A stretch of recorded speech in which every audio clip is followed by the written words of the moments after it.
उतारने में आमादा है। और हद तो यह हो गई कि अब तक मुजरिमों को जेल का रास्ता दिखाने वाली पुलिस अब खुद ही सलाखों के पीछे भेजी जा रही है। जिन्हें करनी थी हिफाजत वो है सलाखों के पीछे, जिन पर इतराती थी खाकी उन्होंने ही किया दागदार। वर्दी के दागी सिपाहियों की दागदार खाकी।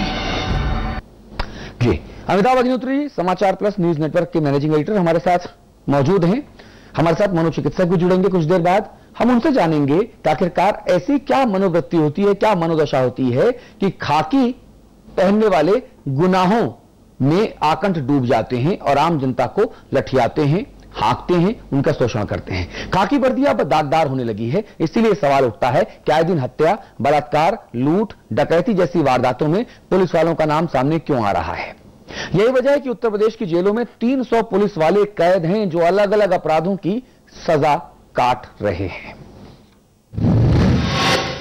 वर्दी वाले गुंडे जिन्होंने वर्दी को किया दागदार। यूपी में 300 वर्दी वाले गुंडे।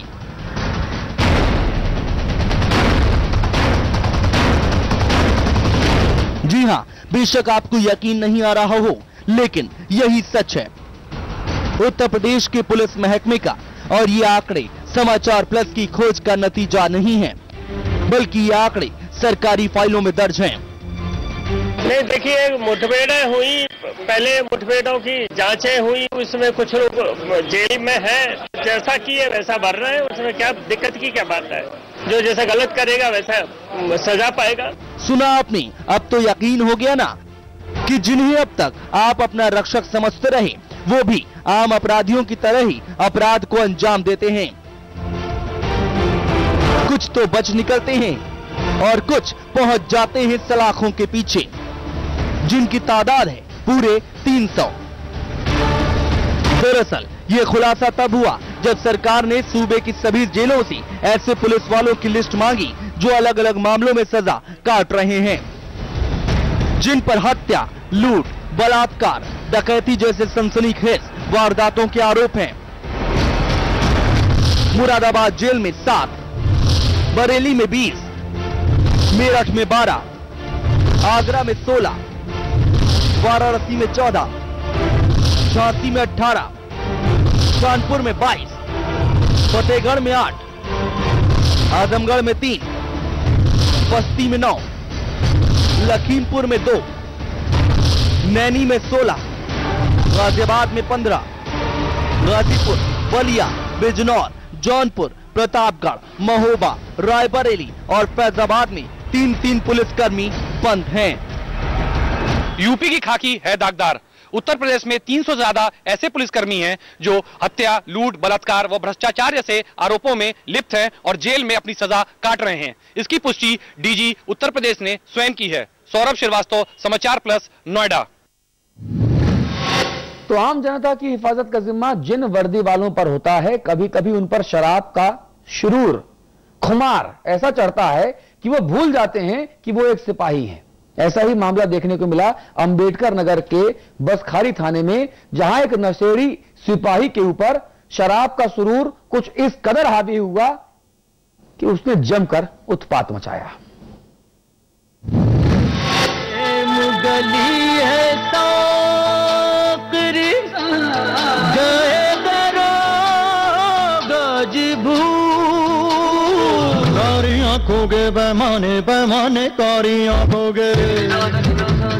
बसखारी थाने में तैनात ये हैं उत्तर प्रदेश पुलिस के जाबाज सिपाही, लेकिन ये साहब मुस्तैदी से सरकार की ड्यूटी करने के बजाय शराब के नशे में खुद को दबंग फिल्म का सलमान खान समझने लगे हैं। इस मदहोश सिपाही ने इल्तिफातगंज रोड के टेम्पो स्टैंड पर घंटों जमकर उत्पात मचाया।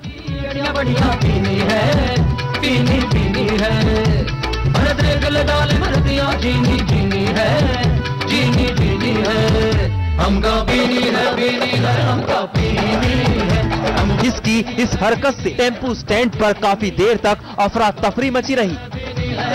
इतना ही नहीं, नशे में धुत इस सिपाही ने महिलाओं और राहगीरों से गाली गलौज भी की। इतना सब कुछ करने के बाद भी जब इसका मन नहीं भरा तो ये सिपाही घुस गया एक निजी अस्पताल में। वहां भी इसका नशा कम नहीं हुआ और इसने वहां खूब तांडव मचाया। अरे छतियां में सूखा की बिजुरी से कौंद। जब मौके पर पुलिस पहुंची तो इस सिपाही ने उनसे भी अभद्रता की और जाते जाते वहां के लोगों को धमकी भी दी।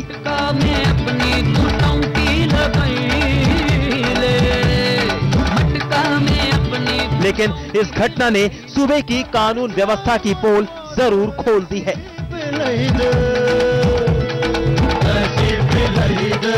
अजीत प्रताप सिंह, अंबेडकर नगर, समाचार प्लस। अपनी बहुत कमीनी है, बहुत कमीनी है। हमका बीनी है, बीनी है, हमका पीनी है, हमका बीनी है, बीनी है, हमका पीनी है, हमका बीनी है, बीनी है, हमका पीनी है, हमका बीनी है, पीनी है, हमका पीनी है। जी, तो देखा आप किस तरह से एक के बाद एक हम आपको 8 घटनाएं दिखाएंगे जहां पर पुलिस वालों ने जो मन में आया वो किया और कानून के रखवालों ने कानून की ही ऐसी की तैसी करके रख दी। सीतापुर में एक लड़की ने इलाके के दरोगा पर बलात्कार करने का आरोप लगाया। लड़की ने बताया कि दरोगा जी ने उसे एक अनजान जगह पर बंधक बनाकर रखा और उसके साथ बलात्कार किया, जानवरों की तरह पेश आए। दरअसल 2 महीने पहले लड़की अपने प्रेमी के साथ घर से भाग गई थी और इस लड़की के पिता ने लड़की के प्रेमी के खिलाफ मुकदमा दर्ज करवाया था। इस मामले की तहकीकात कर रहे दरोगा जी को 7 जुलाई को लड़की मिल गई, लेकिन उन्होंने उसकी मेडिकल जांच करवाए बिना ही उसे बंधक बना लिया और अपने साथ रखा, बलात्कार किया। एक चौकीदार साथी के साथ मिलकर इस लड़की को अपनी हवस का शिकार बनाया।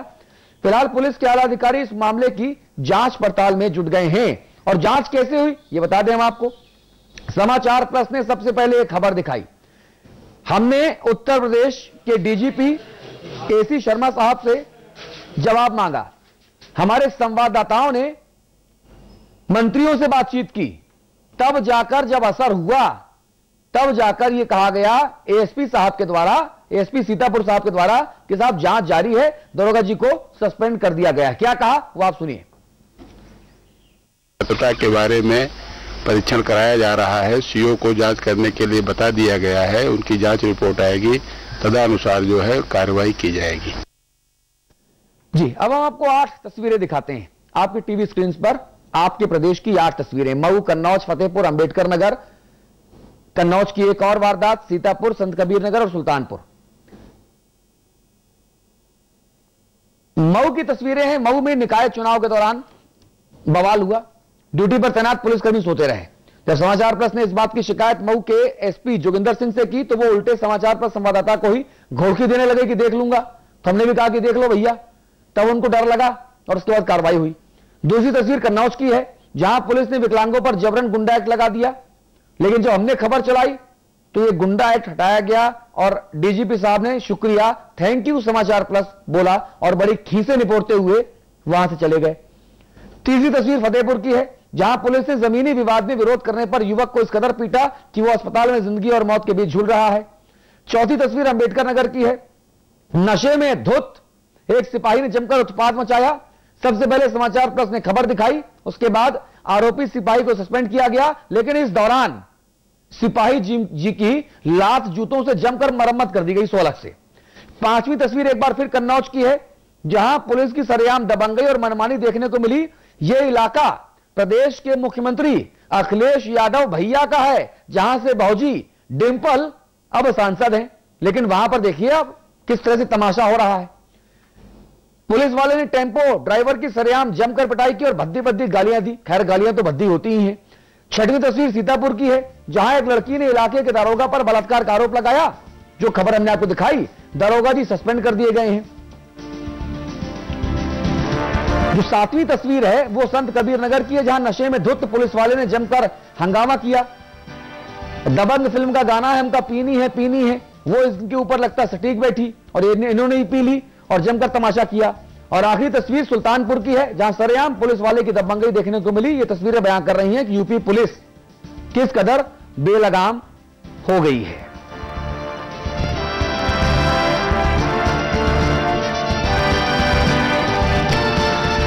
तो खाकी जो है वो बेलगाम होती थी, लेकिन इतना डंके की चोट पर मनमानी करती है, यह हम पहली बार उत्तर प्रदेश में देख रहे हैं। अमिताभ जी, मुझे समझ नहीं आता कि यादवों की सरकार में जैसे ही अखिलेश भैया आते हैं, मुलायम सिंह जी आते हैं, समाजवादी पार्टी की सरकार आती है, पुलिस वाले जो हैं ये बेलाग क्यों जाते हैं? देखिए, मुझे लगता है ये प्रश्न एक बड़े उसकी मांग करता है, बड़े समीक्षा की मांग करता है। उत्तर प्रदेश का ही सवाल नहीं, पूरे हिंदुस्तान में जो पुलिस का पतन जिस तेजी से हुआ, उतना तेजी से शायद किसी इंस्टीट्यूशन का पतन नहीं हुआ। ठीक है। और उसका मूल कारण मैं एक ही मानता हूं, पुलिस का राजनीतिकरण कर दिया गया। पुलिस कानून के प्रति कमिटेड नहीं रही, वो पॉलिटिक्स के प्रति कमिटेड हो गई, पॉलिटिशियंस के प्रति कमिटेड हो गई। विधायक, सांसद, पार्षद और मंत्रियों के प्रति प्रतिबद्ध हो गई, वो कानून के प्रति प्रतिबद्ध रही ही नहीं। एक तो बिंदु ये, जिसके चलते मायावती जी आती हैं तो हमको पता होता है कि जिले के कौन कौन से दरोगा बेलगाम हो जाएंगे। अखिलेश जी आते हैं तो भी हमको पहले से पता होता है कि भाई जरा देख के चलो, ये फला फला अधिकारी है, ये बेलगाम होंगे ही होंगे, क्योंकि वो कमिटेड लोग हैं, उन पार्टी के प्रति उनकी प्रतिबद्धता है, कानून और संविधान के प्रति नहीं। एक और दूसरा और इशू है वो कि पुलिस आज भी उस एक्ट से संचालित हो रही है जी, जो 18वीं शताब्दी में अंग्रेजों ने बनाया था। अमिताभ जी, आपके मित्र प्रकाश सिंह जी हमारे साथ जुड़ गए हैं। आप उत्तर प्रदेश पुलिस में पूर्व महानिदेशक रहे हैं। प्रकाश सिंह जी, समाचार प्लस पर बहुत स्वागत है आपका। जी नमस्कार। नमस्कार सिंह साहब, मुझे बताइए, आजकल जो खाकी वर्दी वाले हैं वो इतने बेलगाम क्यों होते जा रहे हैं? क्या दिक्कत कहां पर है? मुझे समझ नहीं आता है। नहीं, मैंने अभी तक पहले की वार्ता नहीं सुनी है। आप बेलगाम किस संदर्भ में कह रहे हैं ये जरा बता दीजिए। हर संदर्भ में मैंने 8 तस्वीरें दिखाई हैं। कहीं पे कोई टेंपो वाले को पीट रहा है, कहीं पर कोई घूस ले रहा है, कहीं पर कोई बलात्कार के नाम में मामले में निलंबित हो रहा है। और उत्तर प्रदेश की जेलों में, अलग अलग जेलों में 300 पुलिसकर्मी ऐसे हैं सिंह साहब, जो अलग अलग अपराधों की सजा काट रहे हैं। अब देखिए, ऐसे फुटेज तो आप सिलेक्टिव फुटेज लेके कोई भी कहानी दिखा सकते हैं। अच्छा। पर आपने ये तो नहीं दिखाया कि छत्तीसगढ़ में किन परिस्थितियों में पुलिसकर्मी काम कर रहे हैं। आपने ये तो नहीं दिखाया कि नागालैंड और मणिपुर में कितनी दिक्कत में वो काम कर रहे हैं, कश्मीर में बर्फ के टेम्परेचर में कैसे काम कर रहे हैं, लद्दाख की सीमा पे काम कर रहे हैं, ये तो आपने दिखाया नहीं। सही बात है। और आपको शायद ये भी नहीं मालूम है, और ना आपने अपने दर्शकों को बताया होगा कि हर वर्ष इस हिंदुस्तान में 1000 से लेके 1200 व्यक्ति पुलिसकर्मी अपने कर्तव्य का पालन करते हुए शहीद होते हैं। और यह संख्या दुनिया की सबसे बड़ी संख्या, अगर आप यूरोप के सारे देशों को मिला दें तो भी इतने पुलिसकर्मी शहीद नहीं होते। सिंह साहब, तो ये सब आपने नहीं बताया, आपने तो सिलेक्टिव फुटेज इधर उधर पकड़ के आपने कहानी। सिंह साहब, आप बिल्कुल सही कह रहे हैं। मैं आपकी भावनाओं का पूरा सम्मान करता हूं। पूरी विनम्रता से मैं जो शहीद पुलिस वाले हैं, जो ईमानदारी से काम करते हैं, उनको सैल्यूट करता हूं। पूरी ईमानदारी से अपना शीश नवाता हूं उनके सामने, उनकी ईमानदारी, उनके जज्बे के सामने। लेकिन बड़ा सवाल, जो उदाहरण आपने दिए, लद्दाख का आपने उदाहरण दिया, नागालैंड का उदाहरण दिया, असम और मणिपुर का उदाहरण दिया, वो उदाहरण उत्तर प्रदेश में देखने को क्यों नहीं मिलते? उत्तर प्रदेश में पुलिस वाले इतने भ्रष्ट और आपराधिक प्रवृत्ति के क्यों हो गए हैं? 300 पुलिस वाले जेलों में क्यों हैं सिंह साहब? मैं तो ये पूछ रहा हूं। उत्तर प्रदेश में का आपने नाम लिया, इसलिए उत्तर प्रदेश की बात मैं कर रहा हूं। हाँ। उत्तर प्रदेश में पिछले 10 वर्षों में, हाँ, पिछले 10 वर्षों में समाजवादी पार्टी और बहुजन समाज पार्टी के शासन काल में पूरे प्रशासनिक तंत्र को खोखला कर दिया गया है, उसका सत्व चूस लिया गया है, उसमें उसको पुलिस को निस्तेज कर दिया गया है और पुलिस को एकदम जिसे कहते हैं कि हुकूमत का एक क्या कहें, गुलाम बना दिया गया है। हाँ। और अगर आप हुकूमत के गुलाम नहीं बने तो आपको किसी कचरे में डाल दिया गया है। हाँ। और मतलब इन दोनों पार्टियों ने ऐसी हुकूमत की है कि आपको हमारी पार्टी से यानी किसी न किसी पार्टी से हाँ। अगर आप लगे रहिए तो आपकी बढ़ोतरी होगी। हाँ। आपको अच्छी पोस्टिंग मिलेगी, इत्यादि इत्यादि। और नहीं तो मैं आपके जूनियर ऐसे 15 IPS अफसरों को जानता हूं नाम के साथ, जिन्होंने उत्तर प्रदेश शासन को चिट्ठी लिखी और चिट्ठी लिख के ये कहा कि साहब हमको जो है डायरेक्ट जिले में पोस्ट मत करो, हमको डायरेक्ट पोस्टिंग मत दो, क्योंकि पॉलिटिकल प्रेशर इतना रहता है कि अगर हम काजल की कोठरी में जाएंगे तो बिना काले पोते, बिना काले हुए वापस नहीं आ पाएंगे। सोचिए, इतना बुरा हाल है। नहीं, बुरा हाल है। काजल की कोठरी तो खैर पूरी पुलिस की नौकरी ही है।